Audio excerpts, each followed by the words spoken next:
สบายดีตอนใกล้จะเที่ยงพี่น้องเว้ยมื้อนี้ก็มางานศพอยู่หน้าห้อยปังน้อยนั่นแหละพ่อใหญ่ของแม่น้องแทนนั่นแหละเป็นเสียแต่เก่าเพิ่นก็เห็นเพิ่นไปอยู่เรื่อยๆแถวนั้นแต่ว่าเพิ่นไปเล่นตามมันนั้นแต่บ่เห็นข่าวหนึ่งบ่แล้วว่าได้ยินข่าวว่าเสียแล้วเป็นโรคหยังกันแน่เป็นโรคผู้เฒ่าอ๋อ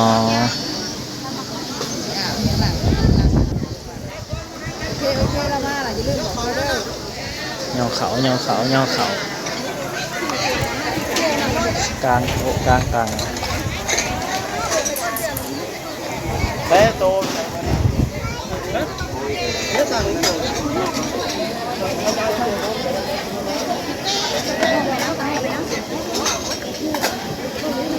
กำลังสิยอเขาตอนเที่ยง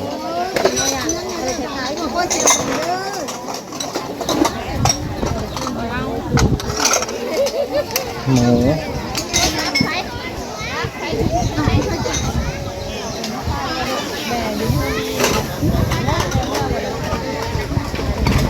พอดีกำลังที่ย่อเขาไปนะเว้ย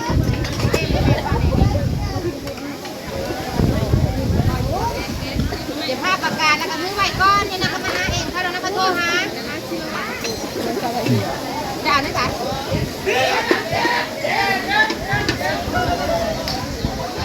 ตำรวจอันประกาศให้แน่อันโทรศัพท์เฮียบอกตำรวจโลดนี่โทรศัพท์ไปเฮียแล้วมันใครเอาดูตำรวจ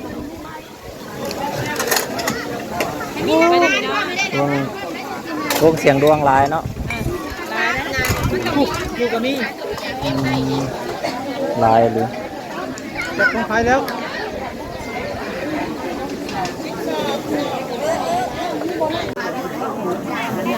เข้าเที่ยงแล้วเว้ย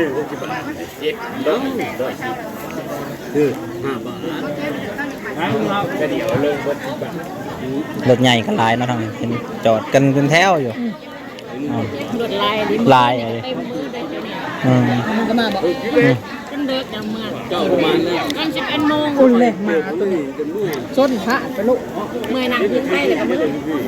ก็ได้ว่ามาหาเสียงดวงลายแม่พวกได้เข็ม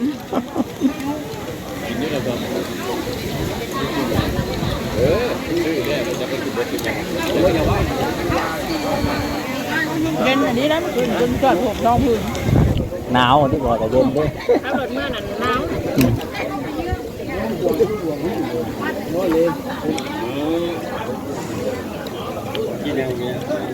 เอาลงใจปลาซาเลยอยู่หน้ากินละมาบอก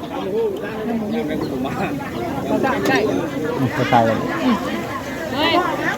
ยหัวไปดิมาเบิ่งก็ได้ย่ามกินละมาหัวไปปะย่ามกินเลย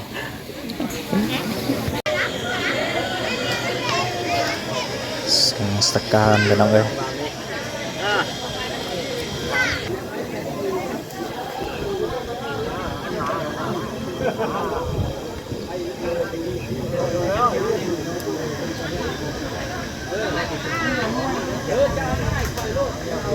เตรียมลงแล้วพี่น้องเอ้ย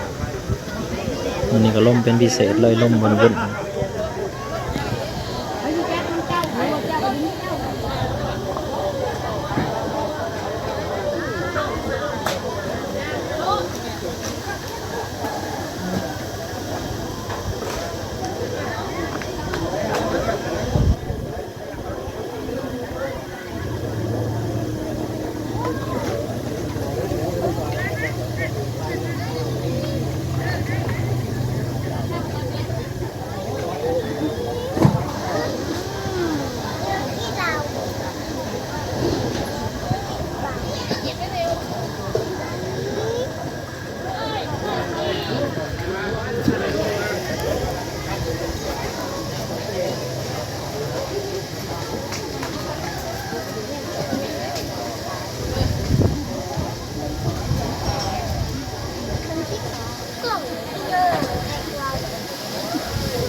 ส่งอยู่ปาซ่าอะไรพี่น้องใกล้ๆบ้านกระจับ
มาหอดภาษาแล้วพี่น้องภาษาบ้านเพื่อนในหัวบ้านนั่น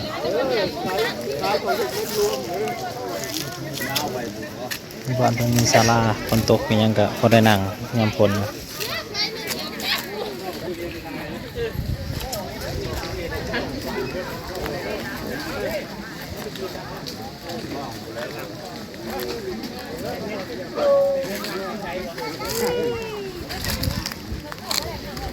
ทางนี้บัดอันนี้เขาก่อนบอกแต่เก่าคือยาพอเขาก่อน บ้านเฮาขอก่อนได้เนาะ แล้วก็เพิ่นออกมาแล้วเฮายังเขา ยังพอยังหนังอยู่คือกันเลย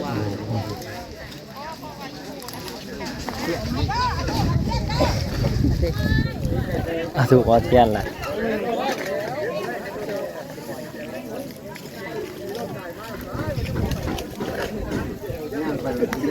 โทรศัพท์อยู่แทน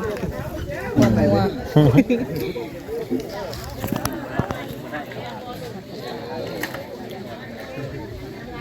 ตอนนั้นมาส่งแม่ใหญ่ยังก็แม่ใหญ่ยังนะที่เราเอาไปไว้ในวัดนั่นดิ อ๋อไม่ใหญ่ แม่ใหญ่มี ประสานดีกว่า แม่อยู่นี่แหละใกล้ๆกันนั่นแหละ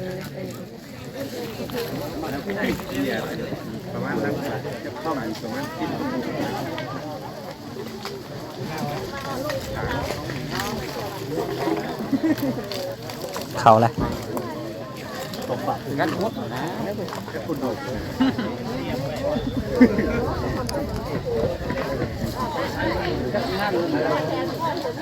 เป็นภาษาใหม่เนาะ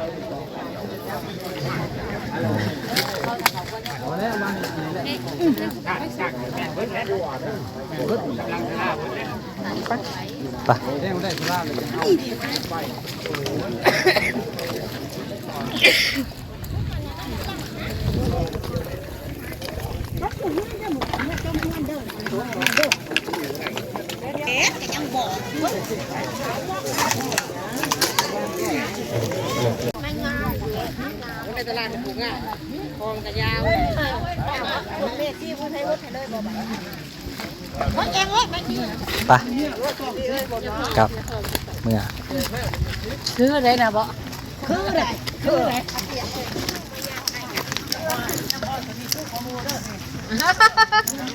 มาให้ซิกเนาะ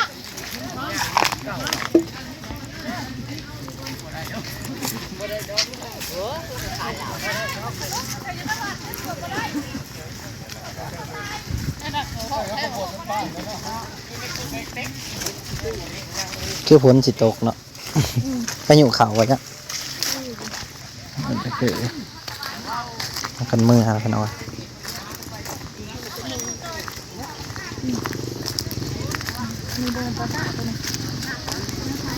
ปลาซ่ากระแดนนั่นลักขั่วนะเป็นหอมลงไป